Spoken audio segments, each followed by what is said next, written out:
아버지 장례식장에서 형제들이 유산 싸움을 벌였습니다. 62세 막내 아들의 고백. 장례식장에서 형들이 싸웠습니다. 아버지 영정 앞에서요. 땅은 내가 받는다. 현금은 반씩 나누자. 엄마 통장은 누가 관리하냐. 관 뚜껑도 덮기 전에. 유산 이야기였습니다. 전 그 순간 깨달았어요. 우리 형제는 진작에 끝났구나. 제 이름은 김철수, 올해 62살입니다. 이건 제 이야기입니다.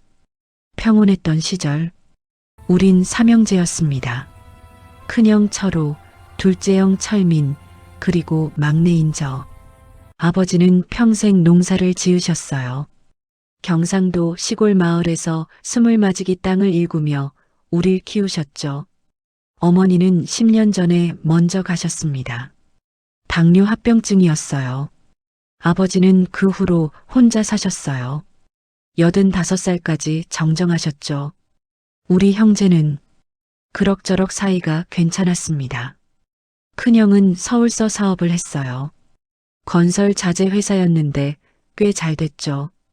강남에 아파트도 있고 차도 외제차 몰고 다녔습니다. 둘째 형은 부산에서 공무원 생활 30년 하고 퇴직했어요. 연금 나오니까 형편은 괜찮은 편이었죠. 저는요, 시골에 남았습니다. 누가 아버지를 모셔야 하잖아요. 큰형은 바쁘고 둘째 형은 멀고. 그래서 제가 아버지 곁에 남았어요. 결혼도 늦게 했습니다. 아버지 수발 들어야 했거든요. 지금 생각하면 그게 제 인생 최대의 실수였는지도 모르겠습니다. 아니, 실수는 아니에요. 후회하진 않습니다. 다만 형들이 그렇게 나올 줄은 몰랐어요. 아버지는 재산이 좀 있으셨습니다. 농지 20맞이기, 시가로 5억 정도, 시골집 한 채 2억 정도, 예금 통장에 8천만 원, 합치면 7억 8천.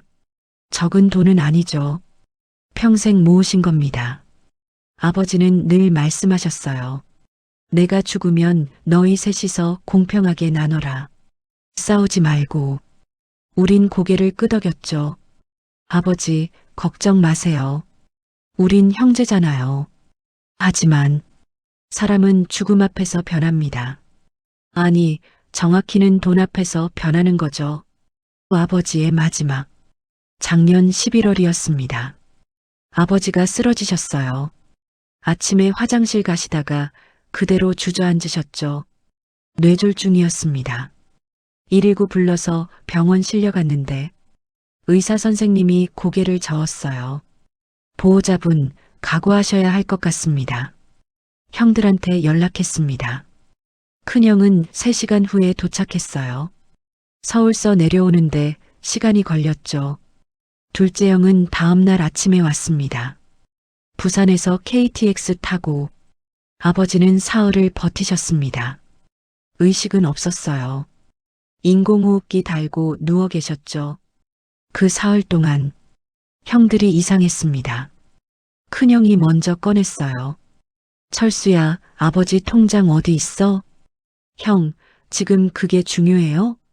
아니, 장례비 준비해야 하잖아. 둘째 형도 거들었습니다. 맞아. 땅 문서도 확인해 봐야 하고. 형들, 아버지 아직 살아계세요. 알아. 그래도 미리 정리는 해둬야지. 전소름이 돋았습니다. 아버지 숨도 안 끊어졌는데 벌써 재산 이야기였어요. 그렇게 사흘째 되던 날, 아버지는 눈을 뜨셨습니다. 잠깐이었어요. 5분도 안 됐죠. 아버지가 제 손을 꽉 쥐셨습니다. 철수야. 네, 아버지. 고맙다. 내가 끝까지. 그게 마지막이었습니다. 아버지는 그렇게 가셨어요. 전 아버지 손을 놓지 못했습니다. 한참을 울었죠. 큰형이 제 어깨를 두드렸어요. 철수야, 이제 그만 울어. 장례 준비해야지. 형은 눈물 한 방울 안 흘리더군요. 그때 알았어야 했습니다. 형들이 이미 달라졌다는 걸. 장례식장에서 벌어진 일. 장례식은 동네 장례식장에서 치렀습니다. 3일장이었어요. 아버지 친구분들, 동네 어르신들 많이 오셨죠. 첫날은 괜찮았어요. 형제들이 번갈아 가며 상주 역할했고 조문객 맞이했습니다. 문제는 둘째 날 밤이었습니다. 조문객들이 다 돌아가고 우리 형제 셋만 남았을 때였죠. 큰형이 입을 열었습니다. 야, 이제 얘기 좀 하자. 무슨 얘기요, 형? 유산 말이야. 전 어이가 없었습니다. 형, 아버지 아직 땅에도 안 묻으셨어요. 그래서 지금 얘기하는 거야. 나중에 하면 복잡해져. 둘째 형도 동조했습니다. 철수야, 형 말이 맞아. 지금 정리하는 게 나아. 형들, 정말 이러시는 겁니까? 큰형이 담배를 꺼내 물었어요. 장례식장 흡연실도 아니고 빈소 바로 옆에서요. 야, 감상 떨지 말고 현실적으로 생각해. 재산이 7억이 넘어. 세금만 해도 억 단위야.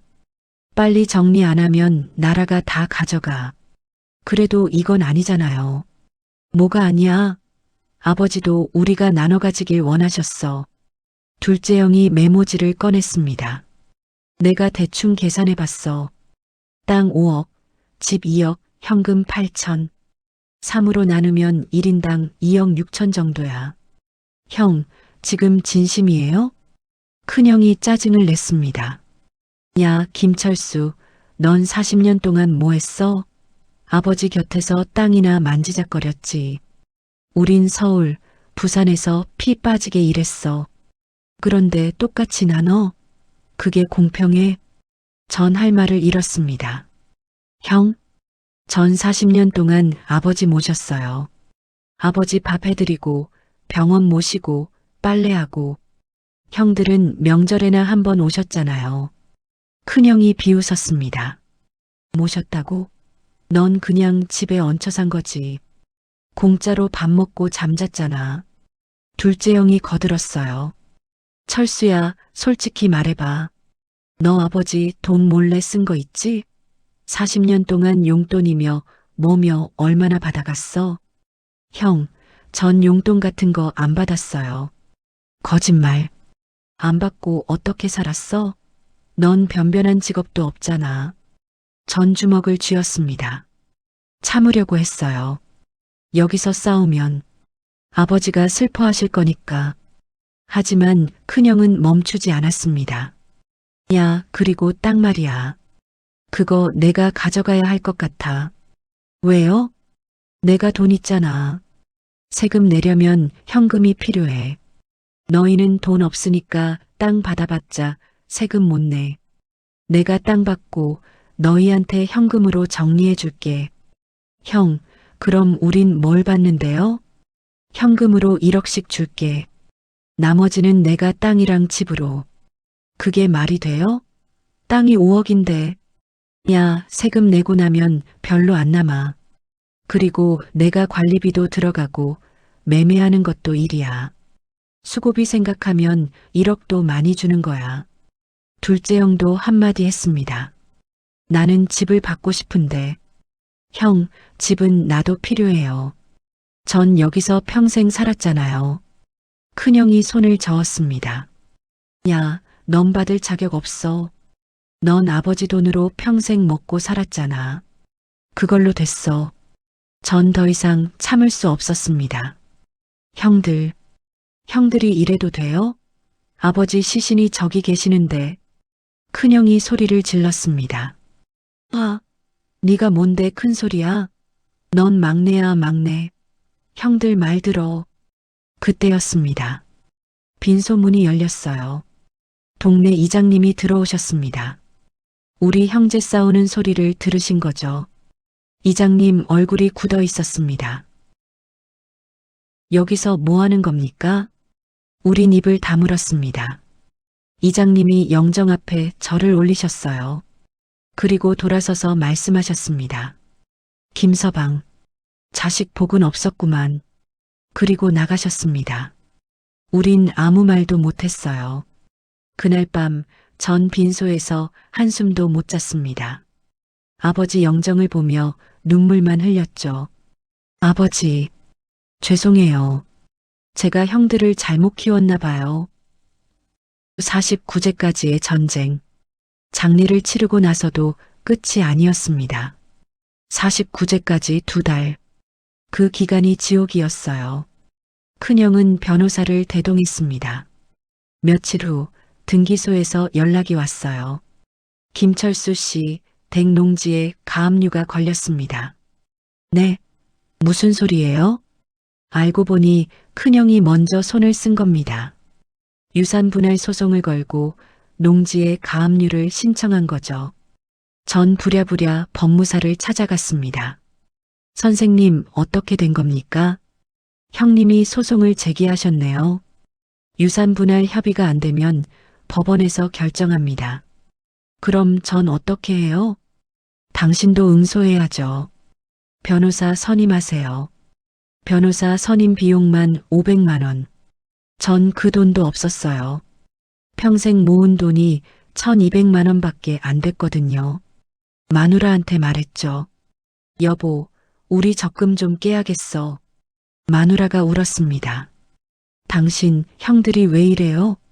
우린 평생 가난하게 살았잖아요. 이번에라도 좀 받아야 하는 거 아니에요? 나도 모르겠어. 형들이 변했어. 둘째 형도 가만히 있지 않았습니다. 아버지 집에 들어가서 짐을 싸기 시작했어요. 형, 뭐 하세요? 아버지 유품 정리하는 거야. 그건 나중에 같이 하기로 했잖아요. 야, 내가 혼자 다 가져갈까봐 그러는 거야. 형, 전 그런 사람 아니에요. 말로는 다 그렇지. 둘째 형은 아버지 시계, 만년필, 훈장까지 싸갔습니다. 심지어 아버지 낡은 지갑까지요. 형, 그건 돈도 안 되는데 왜 가져가요? 내가 갖고 싶어서. 나도 아버지 아들이야. 전 허탈했습니다. 평생 아버지 곁에 있었던 건 저였어요. 아버지가 아프실 때 병원 모시고 간 것도 밤새 간병한 것도 저였죠. 그런데 형들은 유품조차 나눠 가지려고 싸우고 있었습니다. 한 달 후 법원에서 첫 조정이 있었습니다. 판사님이 말씀하셨어요. 형제분들 협의로 해결하는 게 좋습니다. 소송 가면 시간도 오래 걸리고 비용도 많이 들어요. 큰형이 말했습니다. 판사님, 제 생각은 이렇습니다. 막내는 40년 동안 아버지한테 얹혀 살았어요. 그러니까 상속분을 줄여야 합니다. 판사님이 고개를 저었어요. 그건 법적으로 인정되지 않습니다. 민법상 자녀는 균등 상속입니다. 둘째 형이 끼어들었습니다. 그럼 특별기여부는 어떻습니까? 저희는 아버지께 용돈도 많이 드렸어요. 전 참다 못해 소리쳤습니다. 형들, 언제 용돈 드렸어요? 명절 10만 원이 전부였잖아요. 큰형이 비웃었습니다. 증거 있어? 넌 영수증 없잖아. 우린 송금 내역 있어. 둘째 형이 통장 사본을 내밀었습니다. 조작된 거였어요. 형들이 아버지 돌아가시기 전 몇 달 동안 급하게 송금한 내역들이었죠. 각각 300만 원씩. 판사님, 보시다시피 저희는 아버지를 계속 봉양했습니다. 전 어이가 없었습니다. 형들, 그거 장례 후에 만든 거잖아요. 하지만 증거는 형들 편이었습니다. 판사님이 말씀하셨어요. 일단 다음 조정일에 다시 뵙죠. 그때까지 합의안을 준비해 오세요. 법원을 나서는데 큰형이 제 팔을 잡았습니다. 야, 철수야. 뭐요, 형? 우리 편하게 가자. 내가 땅 받을게. 너는 현금 8천만 원 받아. 그럼 끝이야. 형? 그건 너무 불공평해요. 불공평? 야, 넌 평생 공짜로 살았잖아. 8천만 원도 많이 주는 거야. 전 제목 받을 거예요. 법대로요. 큰형 얼굴이 일그러졌습니다. 아, 너 후회할 거야. 끝까지 가면 너만 손해야. 상관없어요. 전 물러서지 않을 겁니다. 숨겨진 진실. 그날 밤 전 아버지 집을 정리하고 있었습니다. 형들이 가져가지 않은 것들을 정리하는 중이었죠. 아버지 서재 책장을 정리하는데 뭔가 떨어졌어요. 낡은 공책이었습니다. 아버지 일기장이었어요. 전 가슴이 철렁했습니다. 이거 봐도 되는 건가? 하지만 호기심을 이길 수 없었어요. 펼쳐봤습니다. 첫 장에 이렇게 적혀 있었습니다.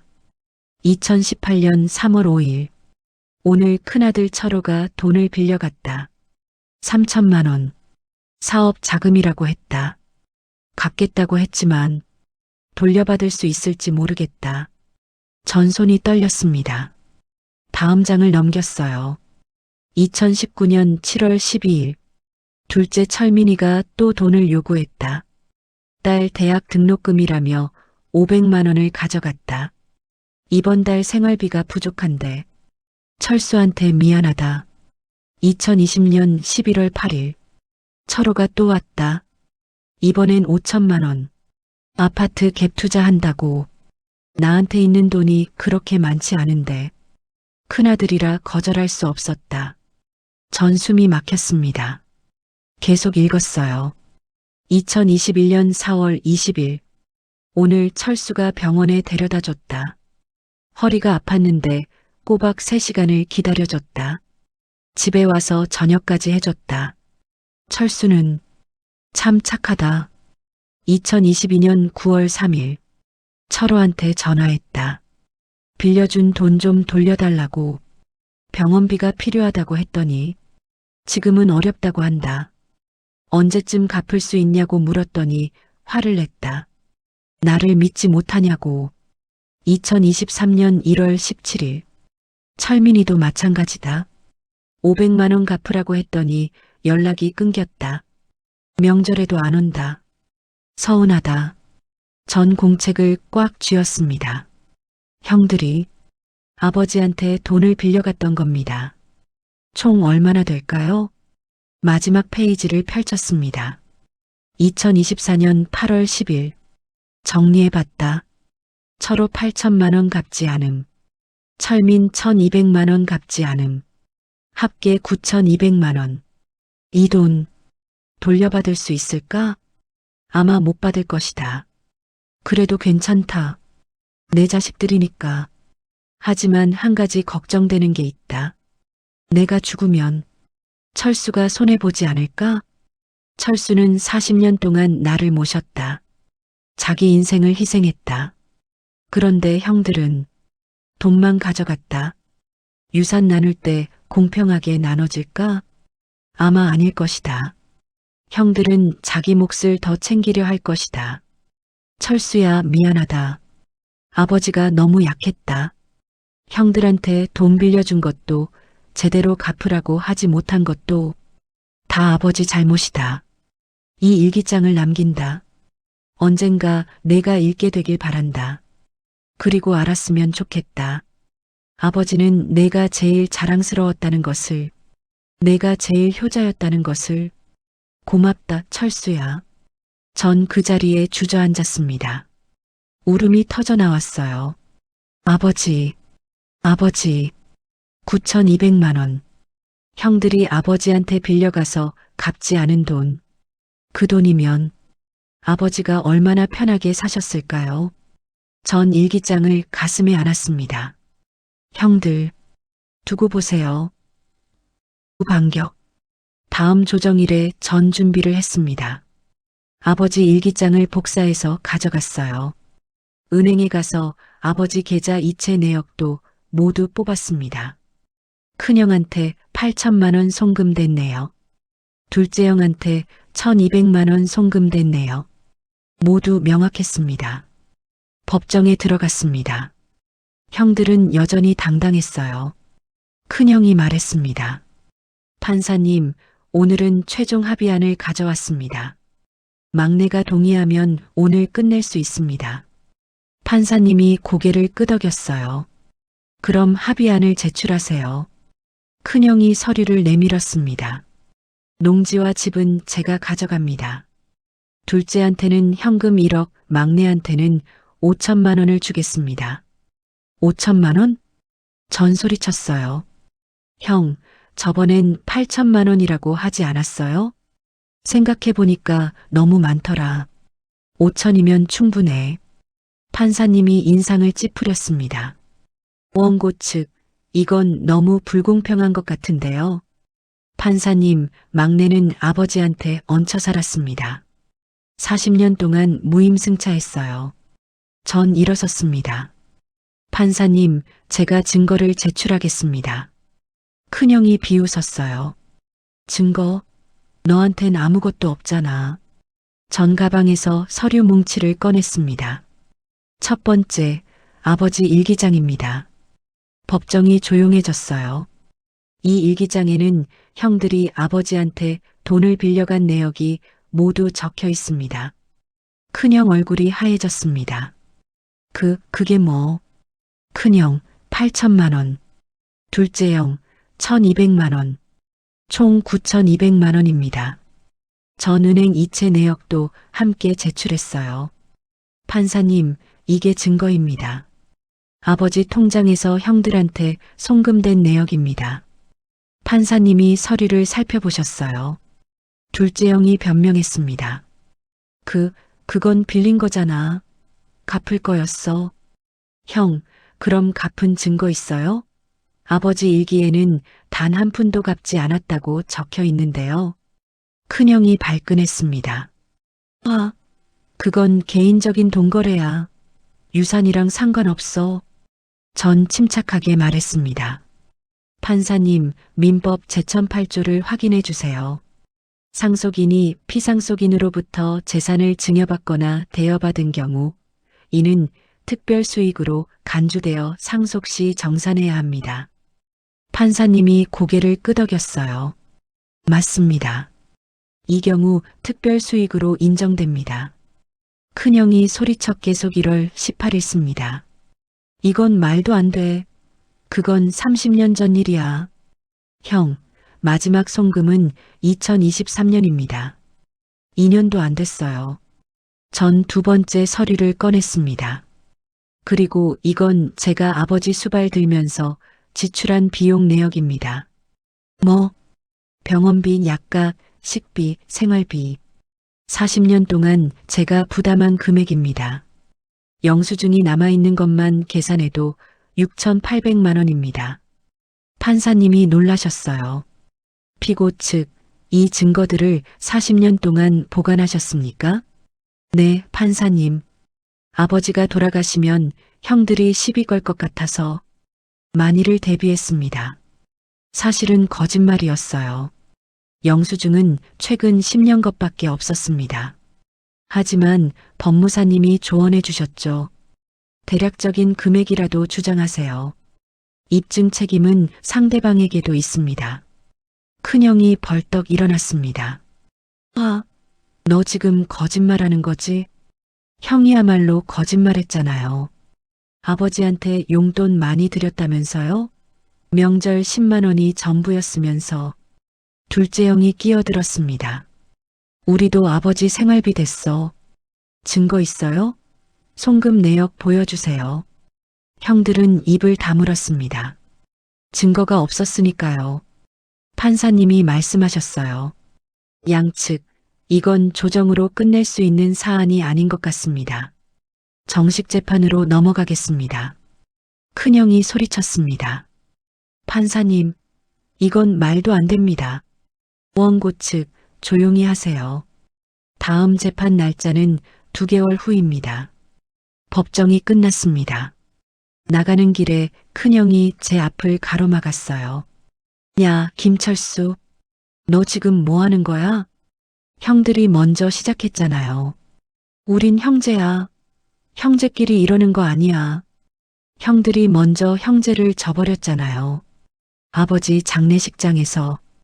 둘째 형이 협박했습니다. 야, 너 이러다가 한 푼도 못 받아. 우리가 끝까지 갈 거야. 좋아요.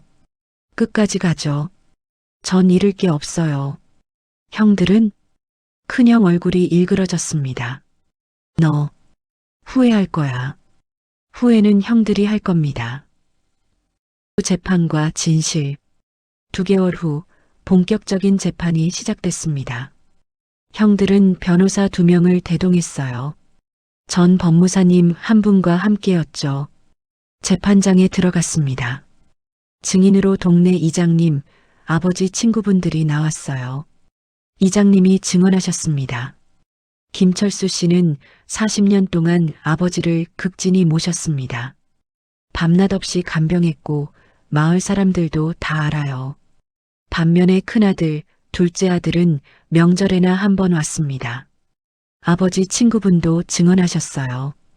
김서방이 생전에 말씀하셨습니다. 큰아들, 둘째 아들한테 돈 빌려줬는데 안 갚는다고 속상해 하셨어요. 큰형 변호사가 반박했습니다. 그건 전문 증거입니다. 인정할 수 없습니다. 판사님이 말씀하셨어요. 증언으로 인정하겠습니다. 계속하세요. 형들은 점점 불리해졌어요. 결정적으로 아버지 주치의 선생님이 증언하셨습니다. 피고 김철수 씨는 5년 동안 환자분을 매주 병원에 모셔왔습니다. 반면 다른 자녀분들은 한 번도 본 적이 없습니다. 큰형이 소리쳤습니다. 저희는 바빴습니다. 서울에서 일하느라. 판사님이 말씀하셨어요. 원고 측 조용히 하세요. 재판이 끝나갈 무렵 판사님이 최종 질문을 하셨습니다.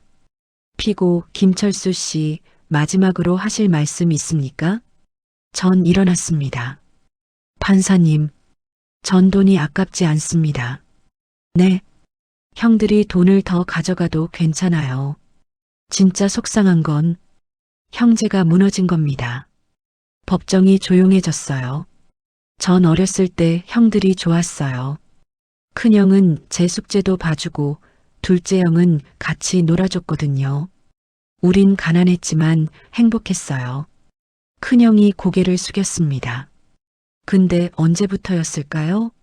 형들이 돈만 보기 시작한 게 아버지가 돌아가시자마자 유산 이야기만 하더라고요. 저한텐 그게 너무 충격이었어요. 전 눈물을 훔쳤습니다. 판사님, 전 형들한테 복수하려고 여기 온 게 아닙니다. 그냥 공평하게 나누고 싶었어요. 아버지 유언대로요. 그게 그렇게 어려운 일인가요? 둘째 형도 눈시울이 붉어졌어요. 판사님이 말씀하셨습니다. 형제분들, 마지막으로 조정을 권유합니다. 지금이라도 합의하시겠습니까? 큰형이 일어났습니다. 한참을 망설이더니 입을 열었어요. 철수야.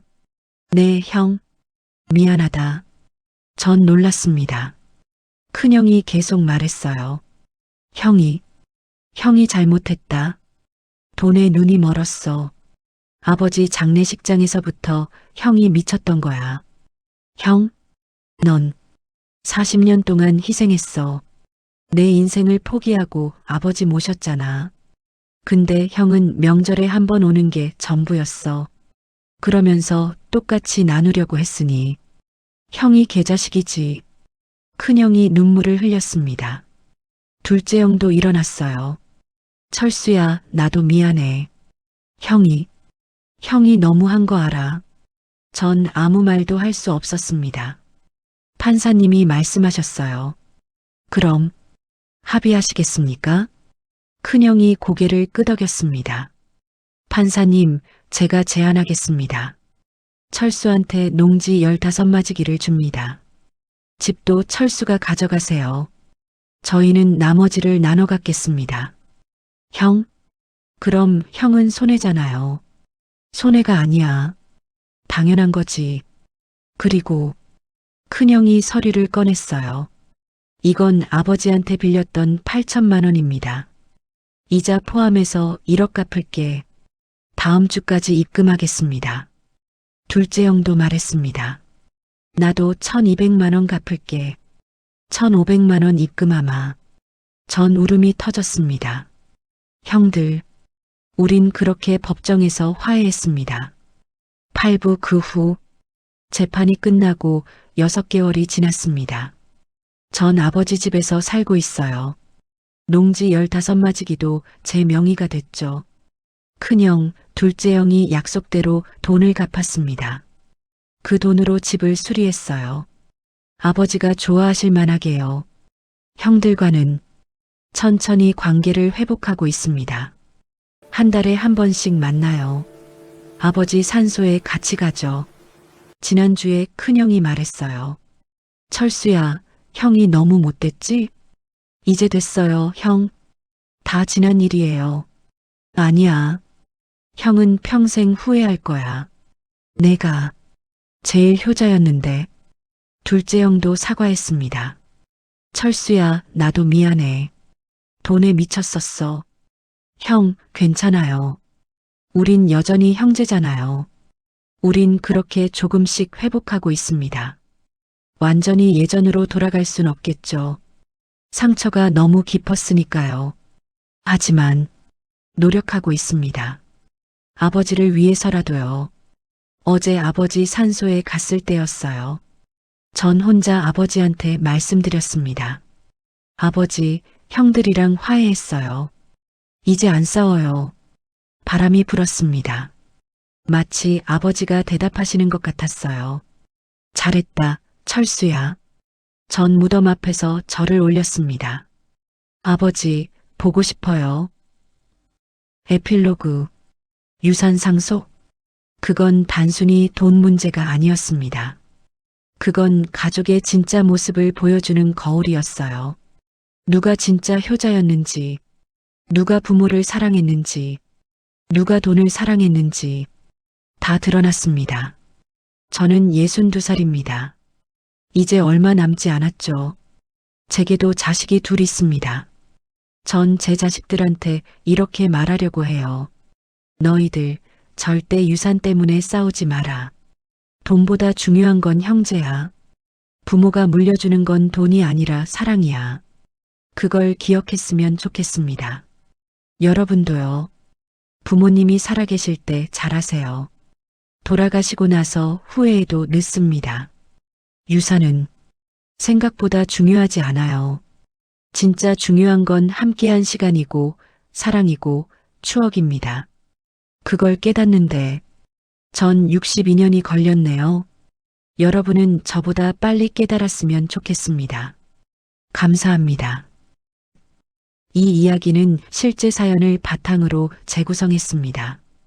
현재 김철수가 명씨는 형제들과 관계를 회복하며 아버지가 물려주신 땅에서 평화롭게 살고 있습니다.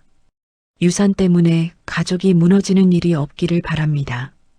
구독, 좋아요, 알림 설정 꼭 부탁드립니다. 감사합니다.